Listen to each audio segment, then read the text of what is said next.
Hallelujah tonight. All glory be to the name of the Lord. Hallelujah. We thank God for these 40 days of power. Today being the 36th of it, we thank God for strength and grace to praise and to fast. And I know that God will surely touch you where you are tonight. The anointing of God will touch you, and your life will not remain the same. In the name of Jesus. Amen. Tonight we are going to pray and be talking about power of holiness. Power of holiness. And the Lord will bestow that power on you. Amen. To live a holy life in this sinful world. May the Lord bestow on you that power. Amen. In the name of Jesus.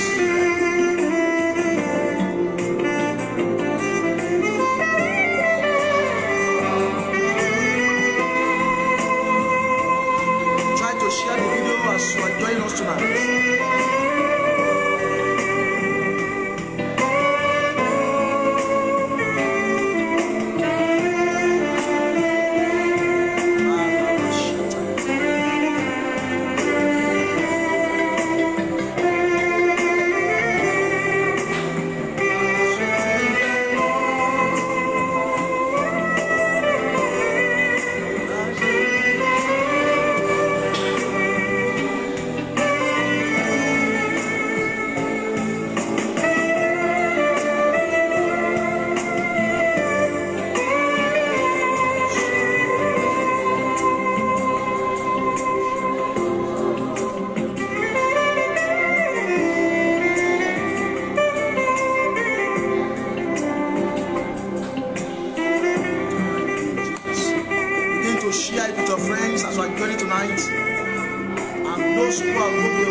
Pastor Yemi Oluwani, God bless you. Help us to share it with your friends. God bless you, my pastor, for joining us tonight. Help us to share it to your groups, to many groups. God bless you. As you are sharing it, God bless you.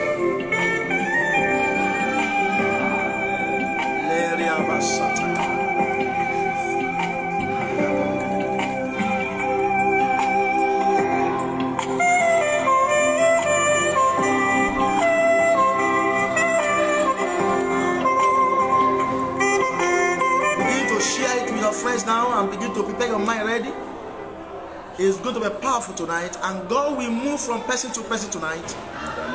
There is no distance in the realm of the spirit. The same power that is present here to heal and to deliver will touch you wherever you are, from any nations of the world where you are worshiping from.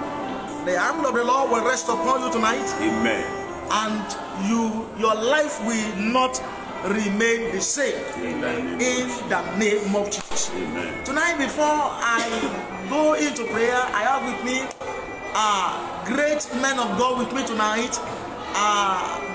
The pastor, the anointed man of God, Pastor Aderemi Emmanuel.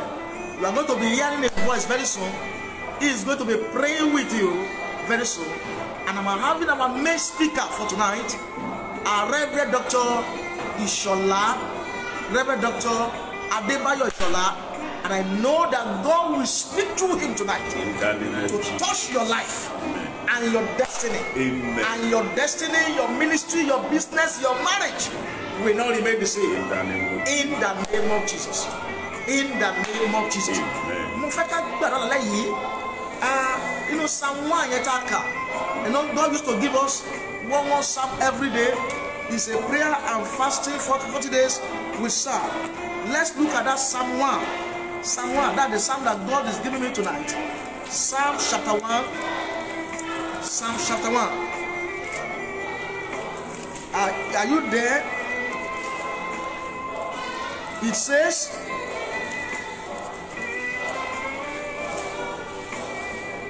blessed is the man that walketh not in the counsel of the ungodly, nor standeth in the way of the sinners, nor sitteth in the seat of the scornful, but his delightful is in the law of the Lord, and in his law doth he meditate day and night.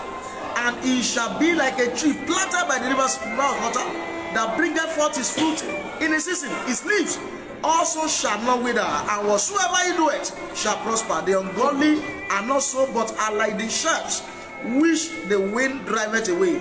Therefore the ungodly shall not stand in the judgment, nor sinners in the congregation of the righteous. For the Lord knoweth the way of the righteous, but the way of the ungodly shall perish.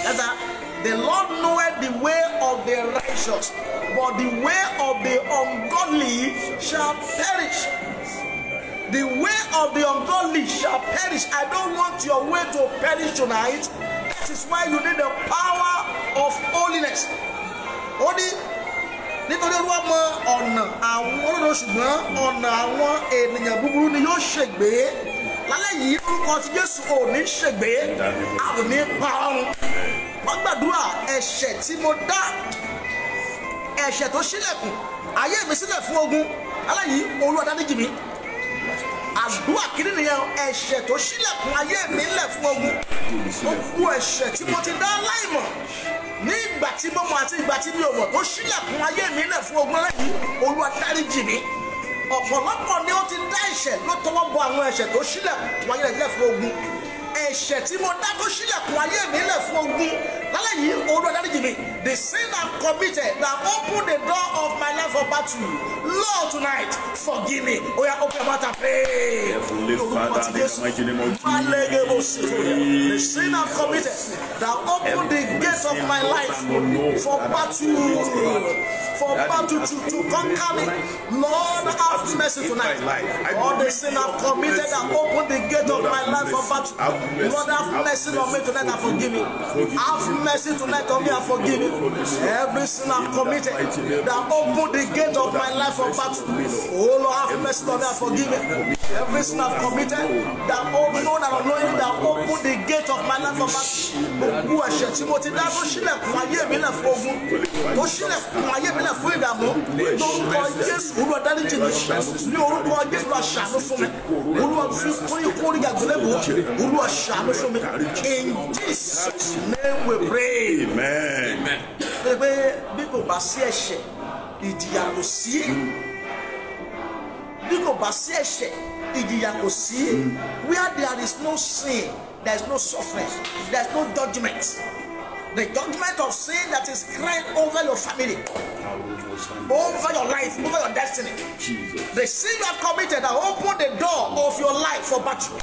May the Lord forgive you and have mercy upon you tonight in the name of Jesus. Amen. Mo fẹ́ ká tún àdúrà yẹn gbà sí. Ẹ̀ṣẹ̀ tí mo dá, ẹ̀ṣẹ̀ tí ìran mi ti dá, àti èyí tí mo dá tó ṣílẹ̀kùn ayé wa lẹ̀ fún ogun. Lálẹ́ yìí, Olúwa dáríjì. The sin my family has committed, the sin that I have committed that opened the door of my life for battle. Lord, forgive me tonight and have mercy upon me. Open your mouth and pray. My Father, in the name of Jesus, the sin I've committed that opened the gate of my life for battle. Ẹ̀ṣẹ̀ tí mo dá tó ṣílẹ̀kùn ayé mi lẹ̀ fún ogun àti ìṣòro. Tó jẹ́ kí ọ̀tá láyé wọnú ayé mi. Ẹ̀ṣẹ̀ tó gbọ́ ọ̀tá láyé láti wọnú ìpè mi. Ẹ̀ṣẹ̀ tó gbọ́ ọ̀tá láyé wọnú ìgbéyàwó mi. Ayé yóò dáríjì kò ṣáyé rí Mẹ́sáìdà. Yìí Mẹ́sáìdà yẹ wọ́n kàn bọ̀ rí Mẹ́sáìdà. Ẹ̀ṣẹ̀ tí mo dá tó gbọ́ ọ̀tá láyé láti wọnú ilé mi láti wọ ní ìgbéyàwó mi lálẹ́ yìí ọ̀rọ̀ dáríjì wọ ẹ̀ṣẹ̀ tí mo dá tó sílẹ̀ fún ayé mi náà fún ogun lórúkọ Jésù Olúwa dáríjì Olúwa dáríjì Olúwa dáríjì Olúwa dáríjì Olúwa dáríjì Ọlọ́run olùdáríjì Olúwa dáríjì Olúwa dáríjì Olúwa dáríjì Olúwa dáríjì Jésù Olúwa wá. Nígbà kẹta kí n tó gbé fún àbákàtà àná pàtó méjì ẹ̀ṣẹ̀ tí mo dá tí ò pa mí ṣùgbọ́n tó pa inú ayé mi. Bàbá yẹn ẹ̀ṣẹ̀ tí mo dá tí ò pa mí ṣùgbọ́n tó pa inú mi lára. Lálẹ́ yìí Olúwa dáríjì mi kó ṣàánú fún mi. Ẹ̀ṣẹ̀ tí mo dá tí ò pa mí ẹni pé ikú ní èrè ẹ̀ṣẹ̀ ṣùgbọ́n ẹ̀dùn bá dẹ́ṣẹ̀ o lè má kú immediately ṣùgbọ́n àwọn nǹkan kan máa kú iṣẹ́ ìgbàyè wa iṣẹ́ ẹlòmíà kú ìpè ẹlòmíà kú àyànmọ́ ẹlòmíà kú torí kò ti dẹ́ṣẹ̀ ẹ̀ṣẹ̀ tí mo dá tí ò pa mí ṣùgbọ́n tó pa kẹrẹ nínú ayé mi lálẹ́ yìí Olúwa dáríjì mi kò ṣàánú fún àdúrà lórúkọ Jésù all the sin I've committed that don't kill me but he that destroyed good thing in my life the sin I've committed that did not kill me but kill good things in my life Lord have mercy on me tonight have mercy on me tonight forgive me tonight ẹ̀ṣẹ̀ tó fẹ́ yẹ ìlérí ẹ̀ṣẹ̀ ayé ìlérí lórúkọ Jésù Olúwa dáríjì mi marabaka pasete yegere mo start Olúwa dáríjì ẹ̀ṣẹ̀ tó tilẹ̀kùn oore ọ̀fẹ́ lálẹ́ yìí Olúwa rojú orúkọ rẹ̀ rojú ọ̀rọ̀ rẹ̀ rojú ẹ̀jẹ̀ rẹ̀ olùkú àti àjíǹde Jésù ní ẹ̀jẹ̀ Jésù lẹ́yìn dáríjì mi in Jesus name we pray. Night is a tough night. We are having a great man of God in our midst tonight who will be praying with you and I know God will bless you in the name of Jesus. Amen. Amen. Amen. Amen. Let's take this prayer together. It is the will of God for us to prosper. It is not the will of God for God to be suffering. So if we are passing through what is not all go well, we need to search our life. Concerning this topic, the power of holiness. The Israelites, they fought many battles. And God won the battle for them. But the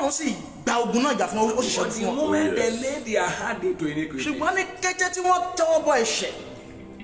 what happened is not palatable. God asked Israelite to fight. But he gave them warning. Whatever I ask you not to touch, don't touch them. It can disobey God. Because of the disobedience of Achan, many souls wasted in the camp of Israelites. Beloved, let's take the first prayer. Heavenly Father, help me to live an holiness life, so I can enjoy your unstoppable blessing. Beloved, open your mouth. Let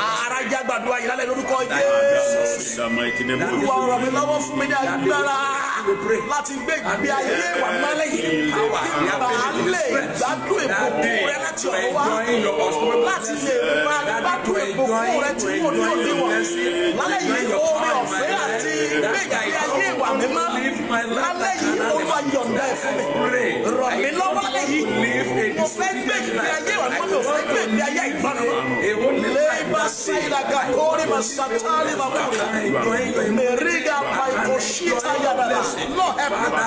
I need your help. I need your help to live a holy life, to live a life of holiness and righteousness before you tonight. So I can enjoy your help. We pray. Amen. Bíbélì wípé. The Bible says, Láìsí ìwà mímọ́. without holiness, Kò sí ẹni tí ó lè rí no Ọlọ́run. man shall see the Lord. Ní ojú ìṣe. In his real Nínú form, agbára rẹ̀. in his power. Jẹ́ ká gbàdúrà kejì. Let's pray the second prayer. Ọlọ́run ẹ̀mí mímọ́. Lord of Holy Ghost, Oore ọ̀fẹ́. the grace Láti lè rí gẹ́gẹ́ bí ìfẹ́ rẹ̀. to walk according to your Kí will, wọ́n fi rí ìdí ìfẹ́ so rẹ̀. I can see your will. Ẹja gbàdúrà pé Olúwa jàre. Lord, my Father, Láti please, rìn ní ọ̀nà ìwà to mímọ́. walk in your way of holiness, Gbé ìgbé ayé ìwà to mímọ́. live a life of holiness, Kí ohun mímọ́ bá kó bá lè fi ayé mi ṣe so bùgbé. that Holy Spirit can live with me. Ní alẹ́ yìí Olúwa. Lord, tonight, Oore ọ̀fẹ́ yìí. the grace Àti agbára and yìí. the power, Olúwa yọ̀ǹda rẹ̀. release from me. Oya Open your àdúrà. mouth and pray. That is something my prayer. Orí ọ̀fẹ́ àti agbára láti gbé ìgbé ayé wa mímọ́, kí ìbálẹ̀ jẹ́ àǹfààní, ìbálẹ̀ jẹ́ àǹfààní ìwọ́n pátápátá, kí orí ọ̀fẹ́ rẹ̀ má bí asán ayé lálẹ́ yìí. Béèrè fún orí ọ̀fẹ́ àti agbára láti gbé ìgbé ayé wa mímọ́. Lórúkọ Jésù, yọ̀ǹda gbé wọ̀ mí, gbọ́ àrọ̀ mi lọ́wọ́. In Jesus' mighty name we pray. Amen. Bàbá ògo ni forúkọ yín. Hallelujah. Torí pé ẹ ti ṣe ẹgbà ọpẹ́ wa. Amen. Torí pé a tún tẹ̀ síwájú tí ó tún máa lo àwọn ìránṣẹ́ yín láti bá gbogbo ènìyàn pàdé lórí ọ̀rọ̀ náà agbára ìwà mímọ́. Ọlọ́run tó ń fi ìwà mímọ́ rọ̀ ènìyàn lọ́rùn lórúkọ Jésù gbogbo ọkàn àti ẹ̀mí tó ti gbọ́ ọ̀rọ̀ náà ẹ̀mí àti agbára láti gbé ìgbé ayé ìwà mímọ́ orúkọ Jésù Olúwa fi fún ayé wa. Amen. Ọ̀rọ̀ yìí kò so èso rere. Amen. Ògo ni forúkọ Olúwa. Hallelujah. Jésù Kristi Olúwa wa. Amen. Amen. Amen in Jesus' name. Hallelujah. Hallelujah. Hallelujah. Hallelujah. We are going to be listening to our Father and Lord tonight, Reverend Dr. Adebayo Shola, as he ministers to us tonight and bless souls. And I know God will reach out unto you wherever you are watching from. God bless you. Amen. Over to you, sir. Glory be to God in the highest. Hallelujah. And I want to say congratulations to all the viewers all over the world that you have the privilege to partake in this program tonight. Mo fẹ́ sọ pé mo kí gbogbo ẹ̀yin tí ẹ ní àǹfààní láti jẹ́ alábàápín inú ìpàdé lálẹ́ ní gbogbo àgbáyé pé ẹ kú oríire. Congratulations in the sense that Ẹ kú nípa ọ̀nà pé what you needed most at a time like this is what the Holy Spirit is teaching out tonight. ohun tó nílò nírú àkókò bí èyí òun ni ẹ̀mí mọ́ ń gbé jáde báyìí lọ́wọ́lọ́wọ́. And I am praying as you listen Mo sì ń gbàdá pé bó o ti ń gbọ́ wa and you apply wisdom. tó o sì ń fi ọgbọ́n sí ìṣe. Your desired blessing shall come to testimony in Jesus' name. Èròǹgbà ìbùkún tó o fẹ́ lórúkọ Jésù yóò wá sí ìmúṣẹ. Our Father, in the mighty name of Jesus, Amen. we exalt your holy name and we lift you high, Lord. Hallelujah. For a time like this, that we have the privilege to reach out Yes, Lord. to your children all over the world on what matters most. Father, we bless your holy name in the mighty name of Jesus. Amen. Lord, I am praying that you speak through us. Yes, Lord. And whatever we say, oh Lord, shall turn to testimony in Jesus' name. Amen. We will not say anything that does not come from your mind, oh Lord. Once again, I welcome you in the mighty name of Jesus. Today is the 36th day of this 40 days program. Alẹ́ yìí ni ọjọ́ kẹrìndínlógójì pàdé yìí. And on a day like this, the theme we are discussing on and we are praying on is power of holiness. Ní ọjọ́ bí èyí, ohun tó sọ́nà pé agbára ìwà mímọ́. That is what you need. That is what I need. Ohun tí mo nílò, ohun tó nílò ní èyí. There are so many things you are praying for that it is just temporal. Ọ̀pọ̀lọpọ̀ nǹkan ló ń gbàdúrà fún tó jẹ́ nǹkan ìgbà díẹ̀ ni. It only has to do with this life. Ó lè ṣe nípa ayé yìí nìkan. But when we talk about holiness, Bọ́tà wọ́n sọ pé ìwà mímọ́. holiness is for this life and the life after here. Ó wà fún ayé yìí àtayé tí ń bọ̀. And I want to tell you that the life after here matters a lot. Bọ́tà pé ayé tó máa gbé láyé yìí òun ló ṣe pàtàkì jù. Wherever you are, whatever you might acquire in this world, if you don't get to heaven, then you are a loser. Ibi tó bá wà, ibi tó ń gbé àbọ̀ nǹkan tó bá kó jẹnu ayé tó bá dé ọ̀run, ó jẹ́ ní tó pàdánù jù. So what will cause you to make heaven is what we are talking about. Ohun tí ó mú kó dé ọ̀run, òun là ń sọ̀rọ̀ lẹ́yìn. And I am praying the Lord will release that power into your life as you listen to Jesus. In the book of Hebrews chapter number 12 nínú ìwé Hébérù orí kejìlá and verse number 14, ẹsẹ̀ ìkẹrìnlá I read, mo kà á. follow peace with all men Ẹ máa gbé ní àlàáfíà pẹ̀lú gbogbo ènìyàn and holiness, àti ìwà mímọ́, without which no man shall see the Lord. kò sẹ́ni tí yóò rí Ọlọ́run. I read the last phrase, Ohun tó wà ń bẹ̀ ni pé without which no man shall see the Lord. láìsí ìwà mímọ́ kò sẹ́ni tí yóò rí Ọlọ́run. The desire of everyone is to see the Lord. Èròǹgbà ọkàn gbogbo yẹn pé láti rí Ọlọ́run. When children of God gathers together to pray and fellowship, Bí àwọn ọmọ Ọlọ́run bá papọ̀ láti gbàdúrà láti bára wọn sọ̀rọ̀ pọ̀, our desire is to see the Lord. èròǹgbà pé láti rí Ọlọ́run láàrin wa. But the Bible gives us the clarification that the only people that will see the Lord are the people that are holy. Ìbéèrè sọ pé àwọn kan tó lè lọ́nà ìgbà ni àwọn tó jẹ́ mímọ́. I pray for somebody tonight, you will see the Lord. Mo gbàdúrà fún ìyàlá yìí ó máa rí Ọlọ́run. In that thing you lay your hand upon, Ní ohun tó dáwọ́ rẹ̀ lé yẹn, you will see the presence of ó máa God. rí wà láyé Ọlọ́run nínú rẹ̀. That thing that you desire, Ohun tó ń fẹ́ yẹn, the presence of God you will see. ìwà láyé Ọlọ́run ó máa yá lẹ́yìn. May God help us in Jesus' name. Ọlọ́run yóò wà lọ́lá lẹ́yìn. There are so many people that are suffering. Ọ̀pọ̀lọpọ̀ ni wọ́n ń jìyà, They are praying. wọ́n ń gbàdúrà, They are fasting. wọ́n ń gbàwẹ̀. But it seems God is far from Ó them. dàbí pé Ọlọ́run jìnnà sí wọn. The only thing that makes God far from Ohun tó people mú Ọlọ́run kó jìnnà sí ènìyàn, is the life of sin. òun ni ìgbé ayé ẹ̀ṣẹ̀. For any man to see the Lord, Kí ẹnikẹ́ni kó dèrè Ọlọ́run, the Bible says ìbéèrè pé it is only those that are holy. oyè àwọn tó jẹ́ mímọ́ nìkan ni. Thank God Jesus come to this world Ọ̀pọ̀ ìfọlọ́pẹ́ Jésù wáyé ayé yìí in order to achieve this, láti mú èròǹgbà yìí ṣẹ, to bring us back to God láti dá padà sí Ọlọ́run, and to open the way of heaven to us. láti ṣí ọ̀nà ọ̀run sílẹ̀ fún wa. In the book of Psalm Nínú ìwé Psalm 24, orin Dáfídì 24 verse number 3, verse number 3. and I read, Mo Amen. Amen. It's a question there in verse 3. Ìbéèrè ní ní ẹsẹ̀ kẹta, Who shall ascend into the hill of the Lord? ta ni yóò gbódò kò Olúwa lọ? And who shall stand in his holy Tàbí place? ta ni yóò dúró mímọ́ rẹ̀? And he provided the answer in verse 4. Ó sì sọ èsì ìbéèrè yìí ní orí kẹrin. Said, he that has clean hands Ó ní ẹni tí ó ní ọwọ́ mímọ́ and a pure heart, àti àyà funfun, who has not lifted up his soul unto ẹni vanity, tí kò gbé ọkàn sókè sí asán, nor sworn tí deceitfully. kò sì búra ẹ̀tàn. The desire of all people to God. Hallelujah. When we pray, Bí a bá gbàdúrà, we are trying to ascend the hill of the Lord, à ń tiraka láti gun òkè Olúwa lọ, where we can fellowship with God. níbi tí a ti lè ní ìbáṣepọ̀ pẹ̀lú Ọlọ́run.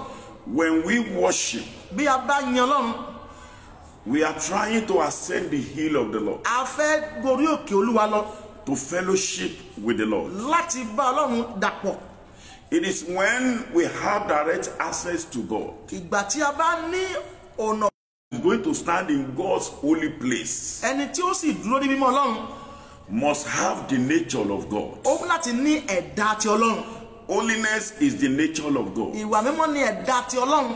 Holiness is the attribute of God. Ìwà mímọ́ ni ìṣe ti Ọlọ́run. And for God to fellowship with us, Ọlọ́run tó lè bá ọ dàpọ̀. for our prayers to,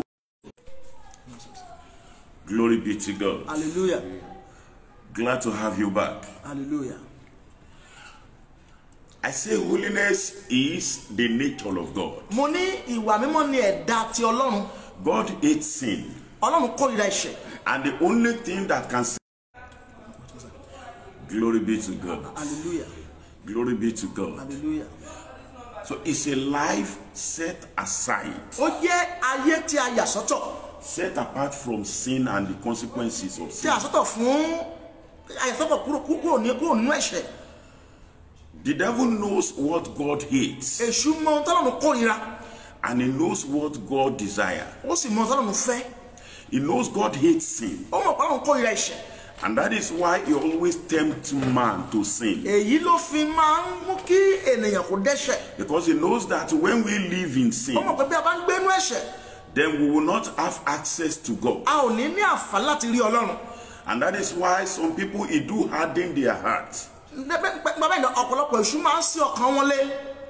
lest they repent and obtain forgiveness. Kán máa ń bá ronú pẹ̀ láti gbẹ̀dá díjì. He knows that God is so Ó merciful mọ̀ pálánù Ọlọ́run that if they confess their pé sins tí wọ́n bá jẹ́wọ́ ẹ̀ṣẹ̀ wọn, and forsake it tí wọ́n sì kọ̀ sílẹ̀, and plead for tí wọ́n forgiveness, sì béèrè fún ìdáríjì, God will forgive them, Ọlọ́run dáríjì wọn. and he will not have access into their life, to their businesses again. Èṣù kò sì ní ọ̀nà láti wọnú iṣẹ́ wọn, wọnú ayé wọn mọ́. There are so many people that were making headway in their businesses, Ọ̀pọ̀lọpọ̀ ni wọ́n ń tẹ̀síwájú nínú iṣẹ́ wọn. but because of little comfort, Torí pé ìrọ̀rùn díẹ̀, and the devil doesn't want you to live a comfortable life. èṣù ò sì fẹ́ kó gbé ìgbé ayé ìrọ̀rùn. They were tempted with sin, Wọ́n sì fi ẹ̀ṣẹ̀ dán wọn wò. and they started living a life of sin. Wọ́n sì bẹ̀rẹ̀ sí ní gbé ìgbé ayé ẹ̀ṣẹ̀. Some forgot the foundation of their breakthrough. Ọ̀pọ̀ gbàgbé ìpìlẹ̀ àlùyọ wọn. They do not have time for God and the things of Wọn ò God ní again. àyè fọ́lọ́run àti àwọn tí tọ́lọ́run mọ́. And as a result, the devil was able to penetrate into their finances. Nípasẹ̀ èyí, èṣù sì lè wà ní àyè láti wọnú okòwò wọn. I pray for you Mo tonight. gbàdúrà fún lálẹ́ yìí. That sin that has opened door for the devil to penetrate into Ẹ̀ṣẹ̀ tó your ṣílẹ̀kùn tó mú finance. kí èṣù kó wọnú ètò ìṣúná owó rẹ̀. May you obtain mercy of forgiveness tonight O in máa rí Jesus' name. àánú ìdáríjì padà lẹ́yìn lórúkọ Jésù. Some they betrayed their marriage. Ọ̀pọ̀lọpọ̀ ló ti ṣe lòdì sí májègbéyàwó wọn. And as a result of that, Nípasẹ̀ lẹ́yìn, the angel that is working with them has departed from them. áńgẹ́lì tó ń bá wọn rìn sì ti fi wọ́n sílẹ̀. There are a lot of gains in holiness. Ọ̀pọ̀lọpọ̀ àǹfààní wà níwà mímọ́. If people are manipulating evil against you, Bí àwọn ènìyàn bá ń ṣe àìdáyédà ibi sí ọ, the first thing the demon being sent want to see in your life is the mark of sin and disobedience. ohun tí èṣù tí wọ́n rán sí ọ àbí òkùnkùn tí wọ́n ṣe fẹ́ rí pé kí o rí àmì ẹ̀ṣẹ̀ àti àmì àìgbọ́ràn. But if you are you are in a position burning for God and avoiding sin, Tó o bá wà níbi tó o ti ń ṣiṣẹ́ fọ́lọ́run, and the devil could not find his mark, the mark of sin in your life, tí èṣù kò sì lè rí àmì ẹ̀ṣẹ̀ lára rẹ̀, it is then that word that the staff of the wicked shall not fall upon our portion will work for you. ìgbà yẹn ni ọ̀rọ̀ tó yẹ pé ọ̀pá àwọn èèyàn burúkú yóò bà lódodo yóò ṣe fún ọ. In Numbers chapter 23, Nínú nọ́mbà Númérì orí kẹtàlélógún, if you remember the story of Balaam and Balak, tó o bá rántí ìṣàn Bálámù àti Bálákì. Balak happens to be a very powerful prophet Bálákì jẹ́ wòlíì búburú. that people so trust that whatever he says must surely come to Àwọn èèyàn reality. pé ohunkóhun tó bá sọ ó láti wá sí ìmúṣẹ. And he was hired to curse the people of God. A sì bẹ́ lọ́wọ́ láti gbé àwọn ọmọ Ọlọ́run gẹ́gùn. But who can curse whom God has not cursed? Ṣùgbọ́n ta ló lè gbé gẹ́gùn ẹ tọ́lọ́run ò fi gẹ́gùn. You remember the story very well. Òun rántí ìtàn náà fúnra dára. I'm going to pray with you Mo tonight, máa gbàdúrà pẹ́lẹ́ lálẹ́ yìí. and you will begin to experience breakthrough in Jesus' Wàá sì name. bẹ̀rẹ̀ sí ni máa ní àlùyọ nínú orúkọ Jésù. The rain that has stopped over your life, Òjò tó ti dákẹ́ lórí ayé rẹ̀. the power of sin that has rendered your life a wilderness and a barren land, Gbogbo agbára ẹ̀ṣẹ̀ tó ti sọ yẹ di aginjù àti ilẹ̀ aláìléso mọ́. you will obtain mercy O tonight máa rí àánú gbà lálẹ́ yìí in the mighty name of lórúkọ ti Jesus. Jésù. Power of holiness. Agbára mímọ́.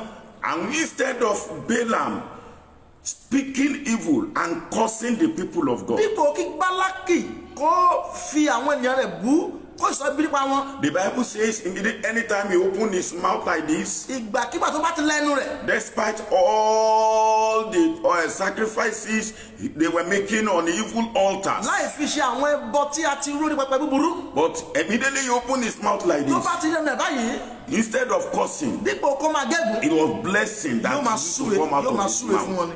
Do you know the reason why enchantment and all these evil powers are getting hold of you and functioning over your businesses, your life, your health, is because the devil has seen the mark of sin in your life.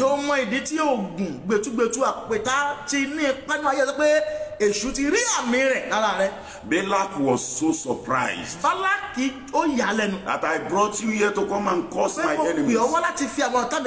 But rather you are blessing them. But he said something there that who can cause whom God has blessed. Man of God, I would love us to read that portion. Numbers 23. Because before we enter into prayer, we don't want to pray amiss. Our prayer will be answered in your life in Jesus' name. Praise the Lord. Hallelujah. Now, I read from verse 21. From verse 21. He has not beheld iniquity in Jacob. Note that place. Neither has he seen perverseness in Israel. The Lord his God is with him, and the shout of a king is among them. The iniquity with which your enemy is always accusing you and reporting you. That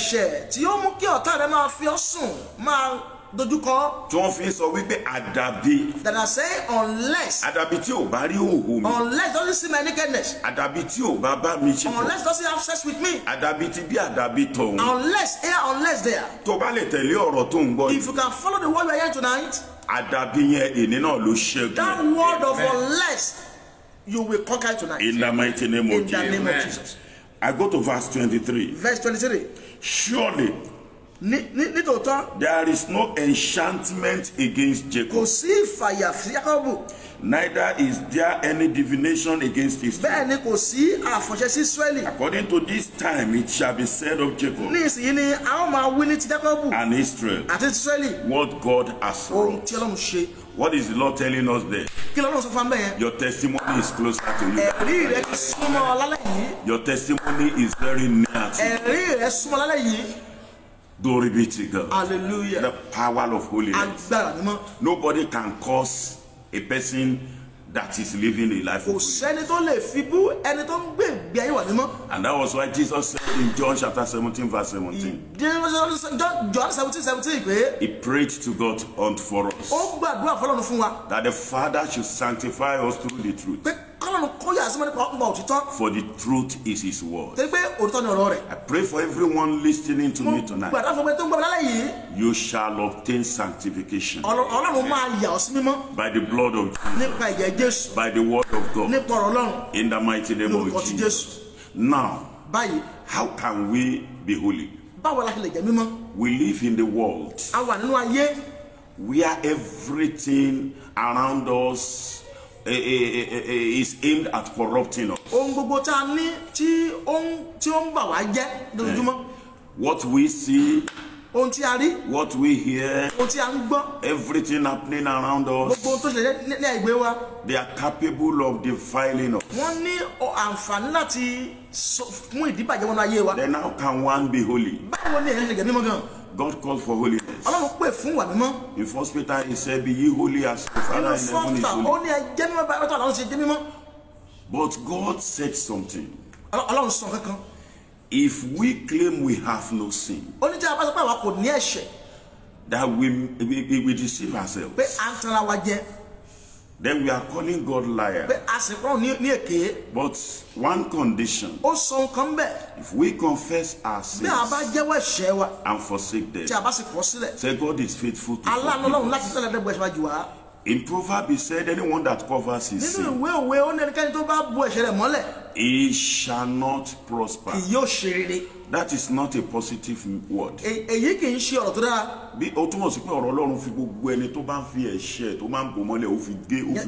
means, and God, the word of God, put anyone who is covering his sin, it costs them. That unconfessed sin might be the cause of your pains. That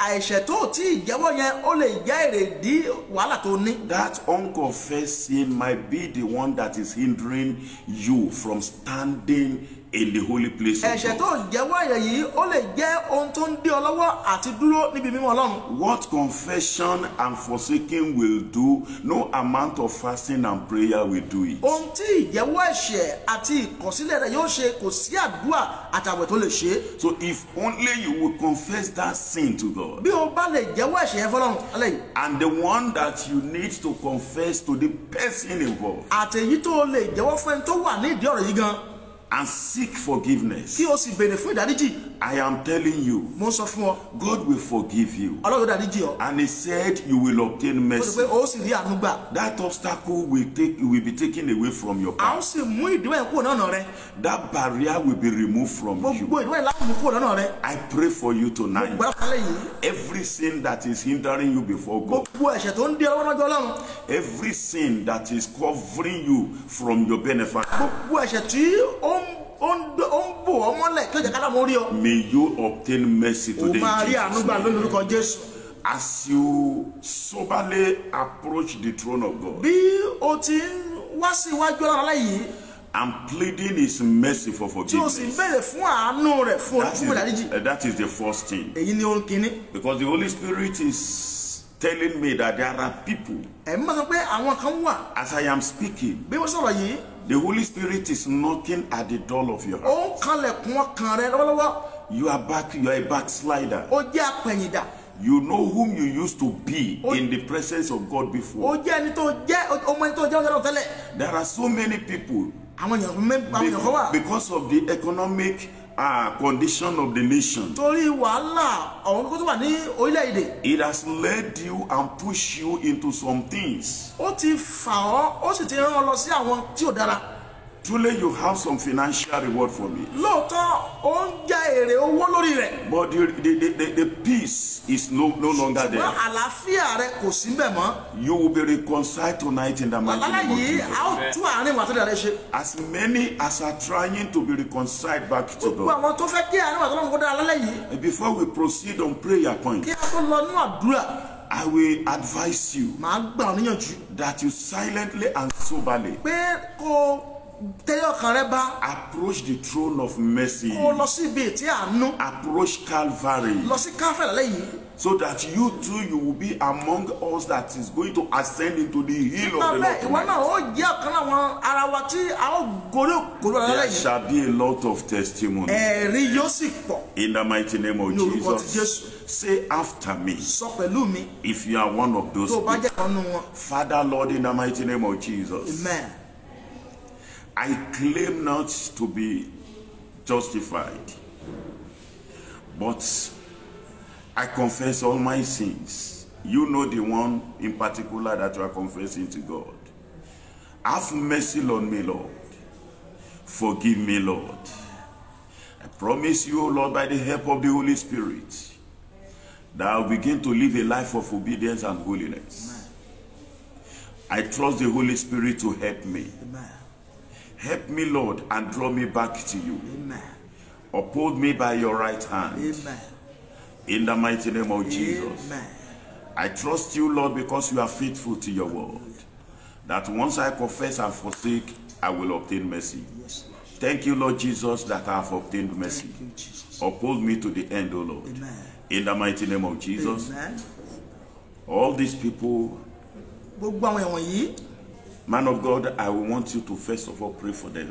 mo fẹ́ kẹ́ ẹ kọ́kọ́ gbàdúrà fún wọn. Then by the grace of God, I'm going to give 5 prayer points. Màá sì sọ àdúrà 5 péré. And after it, Lẹ́yìn èyí, there is nothing else but your kò testimony. sí ohun tó kù ju ẹ̀rí rẹ lọ. For nothing can stop the move of Torí God. pé in your kò life. sí ohun tó lè jẹ́ àwọn ọ̀nà ayé rẹ mọ́. Ẹ bá mi gbàdúrà fún gbogbo orú àwọn èèyàn yìí. orúkọ Jésù. Amen. lórí gbogbo ọkàn tó ti jẹ́wọ́ ẹ̀ṣẹ̀ rẹ̀ tó ti kọ̀ sílẹ̀ Ọlọ́run aláàánú ní wákàtí yìí lórúkọ Jésù fi ọwọ́ kan ọkàn. Amen. Láti àkókò yìí lọ mo gbàdúrà ìgbé ayé ọkùnrin bẹ́ẹ̀ obìnrin bẹ́ẹ̀ kó bẹ̀rẹ̀ sí bá ìfẹ́ Ọlọ́run mu. Amen. Ọkùnrin bẹ́ẹ̀ obìnrin bẹ́ẹ̀ lórúkọ Jésù ọwọ́ Ọlọ́run sílẹ̀ kó bẹ̀rẹ̀ sí rí nínú ayé rẹ̀. Amen. Àyípadà tòótọ́ fún ògo fún rere fún nínú Kristi nínú ayé ọkùnrin bẹ́ẹ̀ obìnrin bẹ́ẹ̀ ó yá kó bẹ̀rẹ̀ sí ṣe rẹ̀ Amen. kí ìyanu kó tẹ̀lé ògo ní forúkọ Olúwa Hallelujah. Jésù Kristi agbára wa. Amen. Amen. Amen. In Jesus' name.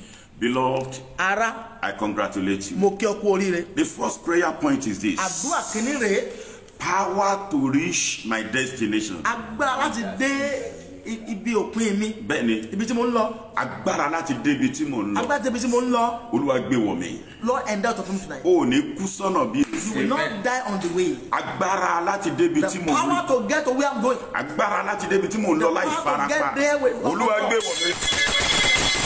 Asaidaya ka pawule de bo sunde de bo beru masada de bo ba iri bo shele Lórúkọ yeke. Jésù. Agbára láti débi tí mo ń lọ. Lórúkọ Jésù. Olúwa gbé wọ̀ mí. Olúwa gbé wọ̀ mí. Olúwa gbé wọ̀ mí. Power to reach my destination. Lórúkọ Jésù. I receive it. Olúwa gbé wọ̀ mí. Olúwa gbé wọ̀ mí. Olúwa gbé wọ̀ mí. Lórúkọ Jésù. Olúwa gbé wọ̀ mí. Olúwa gbé wọ̀ mí. Olúwa gbé wọ̀ mí. Olúwa gbé wọ̀ mí. Lórúkọ Jésù. Olúwa gbé wọ̀ mí. Jesus' mighty name we pray. Amen. In Jesus' mighty name we pray. Amen. Every power that is trying to stop you along the way, Gbogbo agbára tó fẹ́ dá ọ dúró ní agbede méjì. that want to block you on your way of destiny, Tó fẹ́ dí ọ lọ́wọ́ láti débi àyànmọ́ rẹ. I subject them under your feet tonight by the authority Mo in the sọ name wọ́n of sí Jesus. abẹ́ àtẹ̀lẹsẹ̀ lálẹ́ lórúkọ Jésù Kristi. In the mighty name of Jesus. Amen.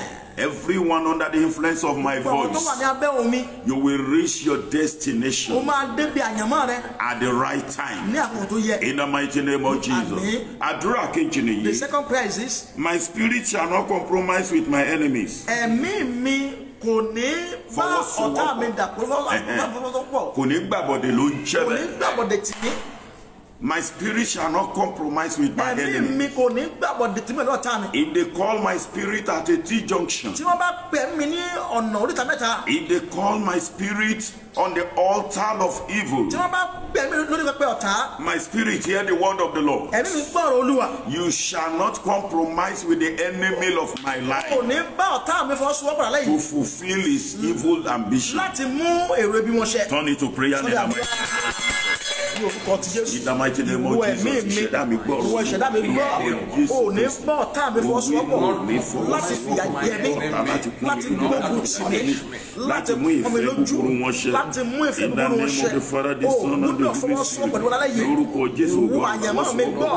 Ìwọ ẹ̀mí mi láti mú ìfẹ́ gbọ́. búburú Má wọn ṣe ṣẹ fọwọ́sowọ́pọ̀ pẹ̀lú ọ̀tá mi. Lórúkọ Jésù. Láti mú ìfẹ́ búburú wọn ṣẹ lórí mi. Má ṣe fọwọ́sowọ́pọ̀ pẹ̀lú wọn lálẹ́ In the mighty yìí. name Ní of orúkọ ti Jesus. Jésù You Kristi. shall not compromise with the enemy to fulfill evil ambition over my life. In the mighty name of Jesus. My spirit shall not compromise with my enemy. In the mighty name of Jesus. In Jesus' mighty name we pray. Amen. In Jesus' mighty name we pray. Amen. I pray for somebody under the influence of this anointing. Mo gbàdúrà fún ẹnìkan ní abẹ́ ohun àbàmọ́nà yìí. In any way your spirit has compromised with your enemy. Ní gbogbo ọ̀nà tí ẹ̀mí rẹ ti fọwọ́sowọ́pọ̀ They lọ́ọ̀tá rẹ̀. have fed you with poison of your glory. Wọ́n ti fi èèwọ̀ ògo rẹ bọ́. They have done a lot of Wọ́n manipulations. ti ṣe ọ̀pọ̀lọpọ̀ àyídáyídá. They have shot you arrow. Wọ́n ti ta ọlọ́fà. I lift up the sword of the Holy Mo gbé Spirit idà ìmọ̀sọ̀kọ̀lẹ́ yìí. and I decree Mo sì pàṣẹ. whatever your spirit has accepted, Gbogbo ohun tí ẹ̀mí rẹ ti gbà. I cause the power of God to send them out of you now in the name of Jesus. I cast them out of your life now in the name of Jesus. Amen. For this cause the Son of God has manifested to destroy the work of the devil. The work of the evil ones are broken and destroyed over your life in the mighty name of Jesus. Amen. In Jesus' name we pray. Amen. And this is the third prayer Àdúrà point. kẹta rèé. I'm being conscious of time. Mo sì ń wo àkókò. Let all hosts of Satan Jẹ́ kí gbogbo ogun òkùnkùn against my prosperity lòdì sí àlùyọ mi. receive blindness and Kí commotion wọ́n gba ìfọ́jú àti àdàpọ̀. in the mighty name of Jesus. All the hosts of the devil Gbogbo ogun òkùnkùn that are working against my tí wọ́n prosperity, ṣiṣẹ́ lòdì sí àlùyọ mi. I release divine commotion Mo dá ìdádúrà pọ̀ tí and ẹ̀mí blindness àti against ìfọ́jú you. ọkàn tí ẹ̀mí. Shall we turn it to prayer in Jesus' name? Lórúkọ Jésù, lórúkọ Jésù, lórúkọ Jésù. Gbogbo ogun ọ̀run àpáàdé, gbogbo ogun òkè. Èyí tó dìde lòdì sí àṣeyọrí mi, sí àlùyọ mi. Lórúkọ Jésù, ẹgbà ìfọ́jú. Lórúkọ Jésù Kristi, ìdààmú dàbọ̀. Láti ọ̀run wá lórúkọ Jésù, ó ṣubú lónìí. I release the blind commotion upon you in the mighty name of Jesus. Receive blindness. My student,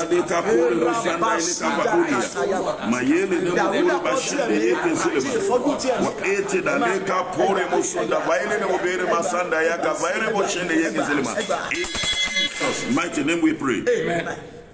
I am left with 2 more prayer points. Listen to this. My spirit hear the word of the Lord.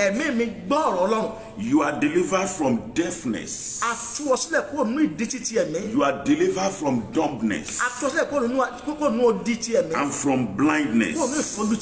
Receive fire of revival in the name of Jesus. I repeat, my spirit hear the word of the Lord. Receive deliverance from deafness, from dumbness, and from blindness. Receive the fire of revival. It is a bad thing to live a blind life. There are a lot of opportunities around you that you cannot see. Many are deaf in the spirit, and the information that will bring about breakthrough, they are deaf to it. Many are dumb with the utterance that will bring breakthrough and success. They couldn't speak it, but you need to liberate your spirit. Receive deliverance from blindness, from deafness, and dumbness. My spirit hear the word of the Lord. Receive fire of revival now. Turn it to prayer.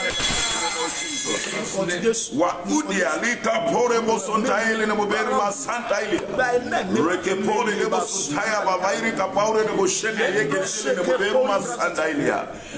spirit hear the word of the Lord.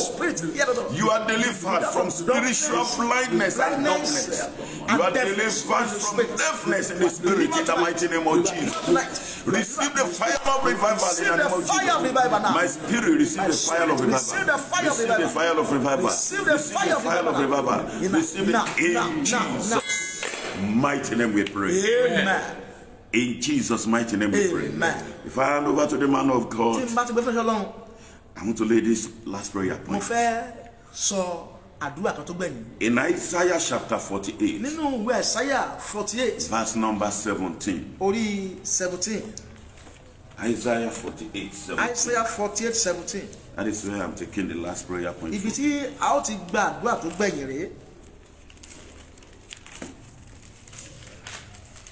Book of Prophet Isaiah. Yes. Prophet Isaiah 48, 17.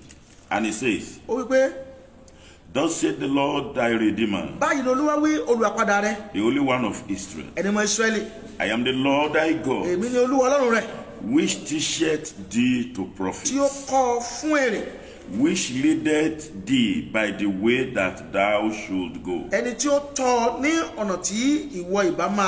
The Lord your Redeemer, it teaches to profit, and it leads you in the right way.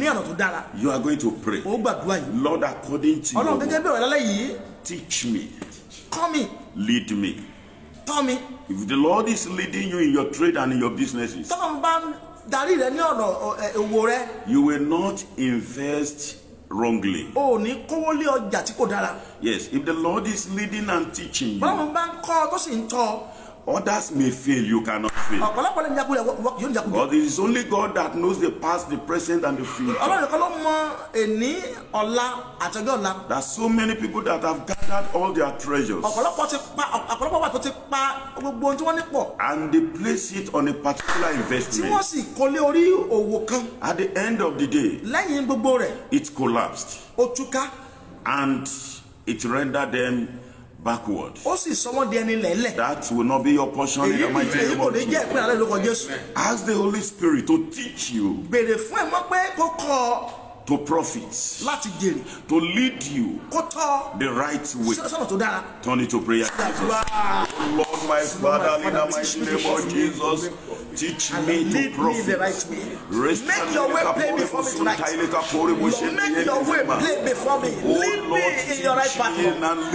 Teach me and lead me in the right path, Lord. Tonight, Lord, teach me and lead me in the right path, Lord. Teach me and lead me in the way that will benefit me, Lord. Lead me, Lord. Teach me, Lord. In Jesus' name. In Jesus' name we pray. Amen. Glory be to God. Tonight we thank God for the way God has helped us with the men of God here, the way God has spoken to us through them. And I know that you have listened to the word of God, and I pray that your life will not remain the same anymore. Amen. In the name of Jesus. Amen. In the name of Jesus. Amen. Because of our time, tomorrow is another day. It's going to be powerful tomorrow. Amen. 5 p.m. Don't miss it. And I know God will surely bless you.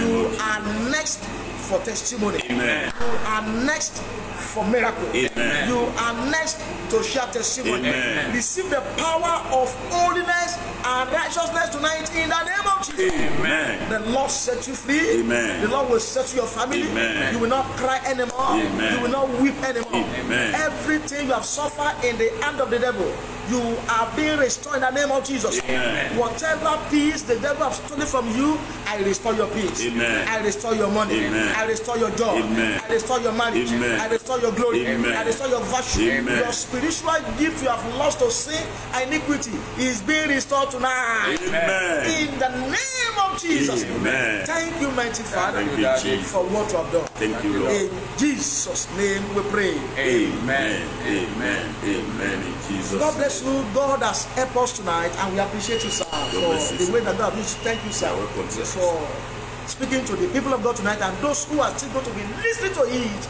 afterward. Because many people are not chance now to listen to it, but they will listen that type of I know it will bless and set them free in the name of Jesus. Amen. I've been telling you, this program will remain 4 days to go. 4 days. And if God has spoken to you, God is leading you, according to the word of God, to sow a seed to this ministry. Our account number is there, and a dummy USD dollar is there. Do something to bless the man of God who has blessed you. And I pray that you will not lose your reward in the name of Jesus. Amen. And you can be a partner to the ministry. And as I'm doing this, God will raise you up. Amen. God will enlarge your post in the name of Jesus. Amen. It is well with you. God bless you. See you tomorrow.